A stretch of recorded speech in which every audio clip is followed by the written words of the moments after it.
10. Don't lose heart. I believe that future historians will record what tens of thousands of people have just quietly pioneered on their own times, and there'll be times when you will ask yourself, is it worth it? Why do you just give up and throw in the towel? But because I know human nature, people just don't give up. Virtually all of the schools are on board. We're talking about 1,600 odd schools. They're tomorrow's citizens, and the primary school children really are very keen to help save the planet, as they would say. I take a great deal of pleasure and satisfaction from the changes I've made to my life that mean that I'm having a lower impact, I hope, and from a sense of not being selfish and actually enjoying the modesty that brings. I've gained a greater appreciation of the small things in life, the skills and the creativity that are inherent in living in the low impact way.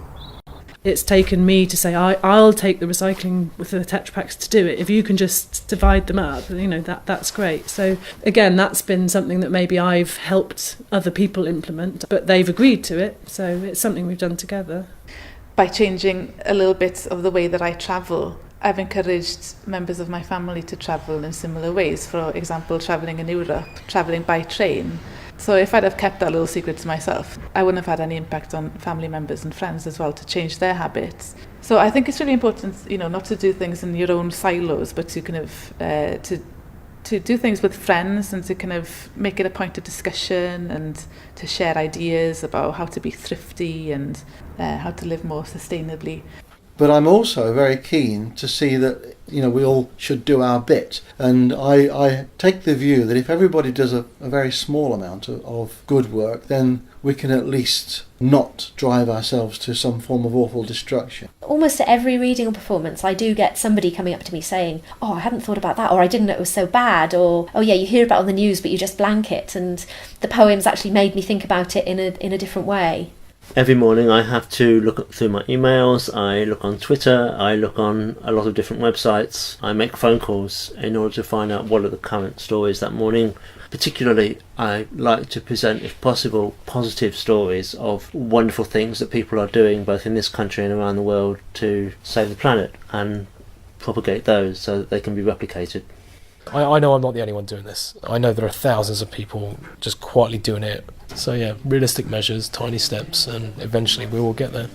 I now understand the friend that I was telling you about who only boils a cup of... I now only boil.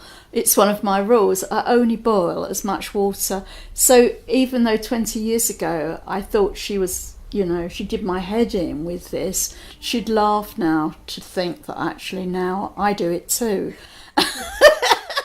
Green living is the right way to be living, that's my belief, and I set myself tasks that will help me put those into practice. I think especially when you're starting with something new, which is a routine, having a rule makes it much easier to do. We've got this sort of thing where we don't need to be greedy, isn't it? So when we're buying something from somebody, we give them a fair price for it. You feel that you're going along in life and you're not hurting anybody.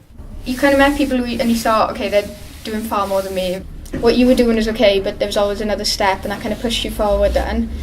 Like we started growing our own food at home after going to the Start event. So meeting people who thought the same things and sort of people who wanted the same thing as you, that was like, inspiring, I guess, because you didn't feel alone anymore.